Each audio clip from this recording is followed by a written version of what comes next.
Party का नुमाइंदा बनता, वो गरीब मजलूम मुसलमानों का नुमाइंदा नहीं बन सकता। इसीलिए हमको ये कोशिश करनी है और करनी चाहिए। 5 साल पहले आप और हमने मिलकर और ख़ास तौर से यहाँ की जनता ने मुत्तहिदा तौर पर राजद के एक विधायक को शिकस्त दी और मजलिस के उम्मीदवार को कामयाब किया। मगर हमको अफसोस हुआ, आप तमाम को तकलीफ हुई कि जिस शख्स को हमने बड़ी उम्मीदों से, बड़े खून पसीने की मेहनतों से, बड़ी कुर्बानियां देकर हमने उसको कामयाब किया, वो दगाबाज निकला, झूठा निकला और गद्दार निकला। मेरे अजीज दोस्तों और बुजुर्गों, मैंने आपको याद होगा 5 साल पहले भी आकर कहा था कि बताओ, जहां कहीं भी हम इलेक्शन लड़ रहे थे, मैंने वहां के राजद और कांग्रेस के विधायक से पूछा था, तुम 5-5, 6-6 मर्तबा के विधायक हो, तुम एक काम बताओ जो तुमने किया है। वो काम नहीं बता सके। मैं आज बड़े इत्मीनान और जिम्मेदारी के साथ खड़े होकर आपको बताना चाह रहा हूं कि अख्तरुल ईमान पड़ोसी विधानसभा से रुकने असेंबली मुंतखब हुए। अख्तरुल ईमान ने अपने 5 साल में क्या काम करवाया, मैं जवाब दे रहा हूं आपके दरमियान में खड़े होकर, क्योंकि मेरी भी अखलाकी जिम्मेदारी है। क्योंकि लोग पूछेंगे, बताओ ऐसी, तुम 5 साल पहले आए थे, 4 जमीर फरोश तो भाग गए, मगर एक जो ठहरा था उसने क्या काम किया। लोग का हक, अवाम का हक बनता है कि मुझसे पूछे, और मैं बता रहा हूं कि जो पैसों के नाम पर बिक चुके थे वो बेईमान थे। जो पैसों को अपनी ठोकर पर रखा उसका नाम अख्तरुल ईमान है। अख्तरुल ईमान ने 5 साल में अपने विधानसभा में 800 करोड़ के काम मंजूर करवाए। तकरीबन काम मुकम्मल हुए हैं, तकरीबन काम चल रहे हैं। अमूर बैसा की नई ब्लॉक की बिल्डिंग 33 करोड़ की अख्तरुल ईमान ने मंजूर करवाया। खादी और रसीला पुल का काम चल रहा है, वो मंजूर अख्तरुल ईमान ने करवाया। महानंदा पर अभयपुर का ब्रिज पुल 200 करोड़ का अख्तरुल ईमान ने मंजूर करवाया। कैसे मंजूर करवाया? अख्तरुल ईमान ने हमसे कहा कि आप आ जाइए, सीमांचल को आपको नदी में चलना है। हम नहीं जानते थे, हम आ गए। हम तो शहरी इलाके से आते हैं, और अख्तरुल ईमान साहब ने कहा कि सर जूता उतारिए, हमको पानी में चलना है। और हम पानी में चले, फिर एक और नदी में गए, वहां पर पानी में चले। अख्तरुल ईमान पटना गए, तेजस्वी मंत्री थे।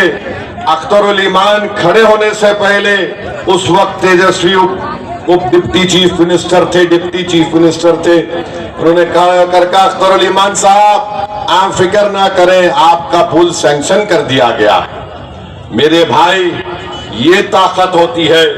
अख्तरुल ईमान साहब ने क्या बरबट्टा में, अख्तरुल ईमान साहब ने बरबट्टा में हॉस्पिटल की बिल्डिंग का काम 5 करोड़ का मंजूर करवाया।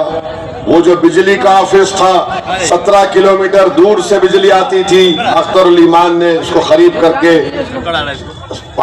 7-8 किलोमीटर से करीब से आ रही है। तो मेरे अजीज दोस्तों और बुजुर्गों, ये बार बार ये जो बेईमान भाग कर चले गए, ये बोलते क्या है, हमको उस पार्टी में क्या होगा, फायदा होगा जब हम मंत्री नहीं बन सकेंगे। अरे तुम तो संतरी भी नहीं बन सके, मगर एक अख्तरुल ईमान शेर की तरह खड़े होकर 800 करोड़ के काम किया। तुम संतरी बने, तुमने गैरों की चौखट पर जाकर अपना जमीर बेच दिया, तुमने हम सबको रुस्वा किया, तुमने सीमांचल की जनता के पीठ में खंजर घोंपा, तुमने अपना सर उनके आगे झुका दिया। मगर जिसने सिर्फ ये तय कर लिया था कि मैं अल्लाह के आगे सर झुकाऊंगा, मैं गैरों के आगे सर नहीं झुकाऊंगा। अल्लाह ने उसके विधानसभा में 800 करोड़ के काम करवा दिए। तो मालूम हुआ कि मंत्री बनना जरूरी नहीं है, ना संतरी बनना जरूरी है।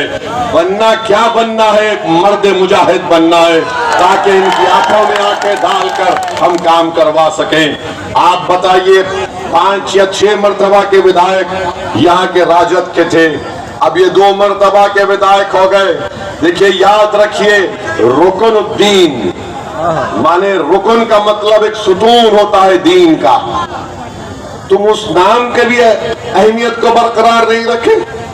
अरे तुम इन गरीबों के सुतून होना था, उनका पिल्लर होना था। तुम जाकर तुम राजद के ऑफिस में एक पिल्लर बन गए, जो तुमको पलटकर भी कोई नहीं देखता तुमको वहां पर।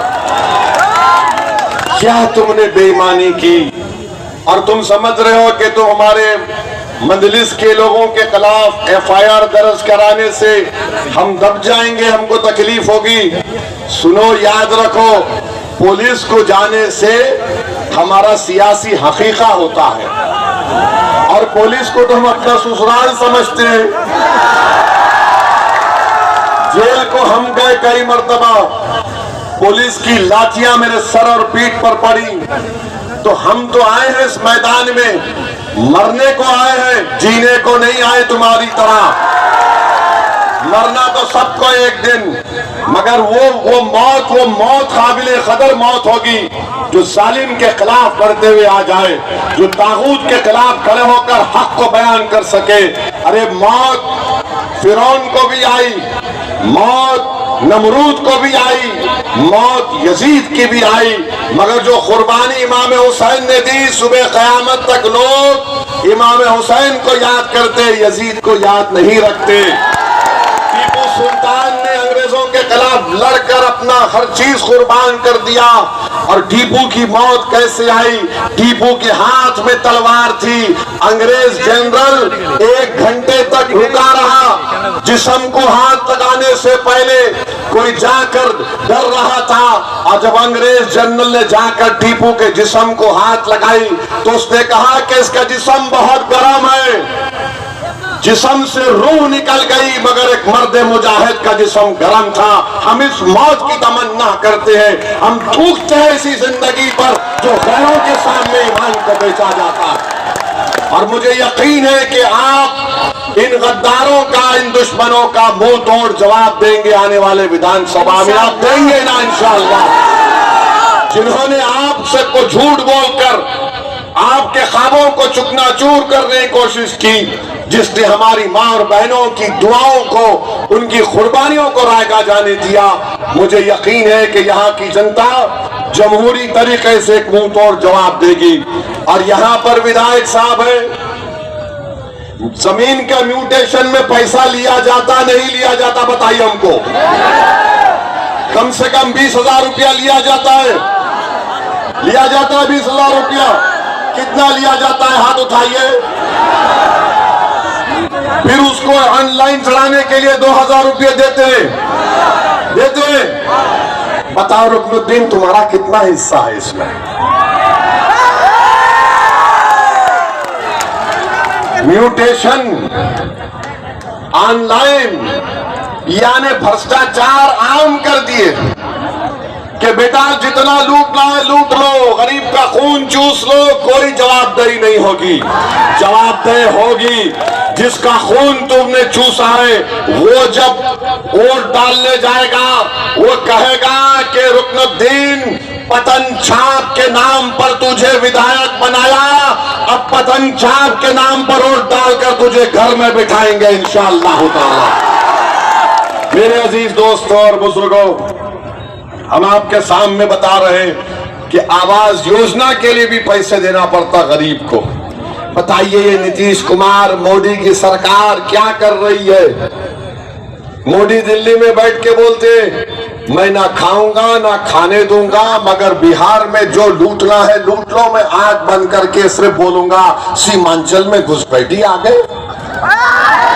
मोदी जी सीमांचल में कोई बांग्लादेशी नहीं है। हाँ, एक बांग्लादेशी को आपने दिल्ली में अपनी मुंह बोली बहन बनाकर बिठा कर रखा है। उसको लाइए सीमांचल को और हम रास्ता दिखाएंगे। हैदराबाद से आकर बांग्लादेश कहां पर है वहां पर छोड़कर आएंगे। आपकी छतरो छाया में वो महिला बांग्लादेशी दिल्ली में बैठी है और मोदी जी सीमांचल को आकर बोलते हैं यहाँ पर बहुत आबादी बढ़ रही है, यहाँ पर बहुत बढ़ गए, यहाँ पर मदरसे आ गए। अरे मदरसे खोलने से आपको तकलीफ क्यों है? जो जगह पर अल्लाह उसके रसूल का जिक्र होता है तो शैतानी नफरत करता है उससे। अब जो भी है अब आप फैसला कर लीजिए, हम कैसा बोलेंगे, वरना बोलेंगे हमको शैतान बोल दिए। वैसे जो भाग जाते हैं वो भी शैतान के एजेंट हैं, जो धोखा देकर भागते हैं। मेरे अजीज दोस्तों और बुजुर्गों, मोदी, नीतीश कुमार ने, चिराग पासवान ने, कुशवाहा साहब ने मिलकर एक ऐसा काला कानून बनाया है, वक्त तरमीमी कानून, जिसके जरिए वो हमारी मसाजिद को छीनना चाहते हैं, जिसके जरिए हमारे दरगाह और खानकाहों को छीनना चाहते हैं, ईदगाह की जमीन को छीनना चाहते हैं, कब्रिस्तान की जमीन को छीनना चाहते हैं। जहां पर वक्फ की जमीन होती है उसका मालिक अल्लाह होता है और जो कब्जा करके बैठा उसको मालिक बनाना चाहते हैं। मेरे अजीज दोस्तों और बुजुर्गों, आपने देख लिया कि भारत की लोकसभा में अगर किसी ने खड़े होकर मोदी के इस काले कानून को जो हमारी मसाजिद पर कब्जा करना चाहता था, हमने संविधान को सामने रखकर कानूनी दलाइल देकर मोदी को ये बता दिया कि तुम जो कानून ला रहे हो वो वक्फ को बचाने के लिए नहीं, वक्फ को बर्बाद करने के लिए ला रहे हो। तुमने देख लिया, दुनिया ने देख लिया, जो कहते थे एक अख्तर अल ईमान क्या करेगा, एक ओवैसी क्या करेगा। अरे भारत की इतनी बड़ी पंचायत में अगर किसी ने मोदी के और अमित शाह के सामने कहा ये कानून जो तुम ला रहे हो मेरी मस्जिद छीनने के लिए ला रहे हो, मैं इस कानून को फाड़ता हूं, और फाड़ के सामने रख दिया लोकसभा में। अख्तर अल ईमान अकेले थे, आपकी आवाज अख्तर अल ईमान उठा रहे थे। मेरे भाई, सीमांचल में लोगों की मौत होती है, किसी नागवानी वजूहात के बिना पर नहीं होती मौत। इनकी मौत इसलिए होती है कि एम्बुलेंस नहीं है, इनकी मौत इसलिए होती है कि अस्पताल नहीं है, इनकी मौत इसलिए होती है कि रोड नहीं है, इनकी मौत इसलिए होती है ताकि बेजमीर लोग अपने आप को बेच देते हैं। तो मेरे भाई, इनकी जिंदगियों को बचाना भी हमारी जिम्मेदारी है, इनकी जिंदगी को बचाना भी हमारी जिम्मेदारी है। इसीलिए मजलिस सीमांचल की इंसाफ की लड़ाई से बिहार में अपने सियासी सफर का आगाज किया और हम मोदी से कहना चाह रहे हैं कि तुम जब यहाँ पर सीमांचल को आओगे, खबरदार हमको बदनाम नहीं करना, हम पर झूठा इल्जाम नहीं लगाना। ये सीमांचल गयूर अवाम की सरजमीन है, गरीब है तो गरीब की इज्जत नफ्स भी हो सकती है। आप यहाँ पर आकर हम पर झूठा इल्जाम नहीं लगा सकते। आपने लगाया इल्जाम और सीमांचल की जनता मतदान के दिन मोदी तुम्हारा जवाब देगी और तुमको बताएगी कि हम भारत के नागरिक थे, है और रहेंगे। तुम्हारे घुसपैठी का इल्जाम पतन छाप पर बटन दबाकर होगा मोदी, तुम्हारे काले वक्फ कानून का जवाब पतन छाप पर बटन दबाकर होगा मोदी। सीमांचल को तुमने पसमानदा रखा, नीतीश और मोदी तुमको जवाब मिलेगा। अरे हमको इल्जाम लगाया जाता है हम पर कि हम वोट काटते हैं, हम फुला करते हैं। मेरे भाई,